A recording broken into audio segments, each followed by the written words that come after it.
ఈరోజు సింపుల్గా అమ్మమ్మల నానమ్మల కాలం నాటి టొమాటో కొత్తిమీర రోటి పచ్చడి ఎలా చేయాలో చూద్దామా. కొత్తిమీర టొమాటోస్ చాప్ చేసుకోవాలి. అండ్ దీంట్లోకి ఎండుమిర్చి పచ్చిమిర్చి కాకుండా పండు మిర్చి అయితే చాలా బాగుంటుంది. ఇప్పుడు అత్తగారు పక్కన దాచుకున్న కొత్తనెయ్యి తీసి వేసుకొని మనం కట్ చేసి పెట్టుకున్న వెజిటేబుల్స్ అన్ని ఒకదాని తర్వాత ఒకటిగా అన్నీ వేసి మంచిగా మగ్గించుకోవాలి. మడిపోకుండా మంచిగా ఫ్రై అయిన తర్వాత వెల్లుల్లి, కొంచెం చింతపండు, జీలకర్ర వేసి మంచిగా ఒకసారి కలుపుకొని పక్కన పక్కన పెట్టుకోవాలి.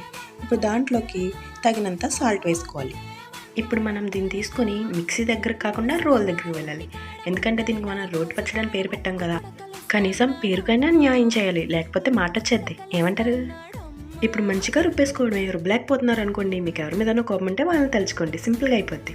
సింపుల్గా తాలింపు పెట్టుకుంటే మన అమ్మమ్మల కాలం నాటి రోటి పచ్చడి అయితే రెడీ అయిపోద్ది. ఇప్పుడు ఇందులో లైట్గా నెయ్యి వేసుకొని పచ్చడి వేసుకొని కలుపుకుని తింటే ఆహా స్వర్గం అంతే. ఈలోపు మీరు సబ్స్క్రైబ్ చేసుకుని పెట్టుకోండి, మంచి మంచి వంటకాలు వస్తూనే ఉంటాయి.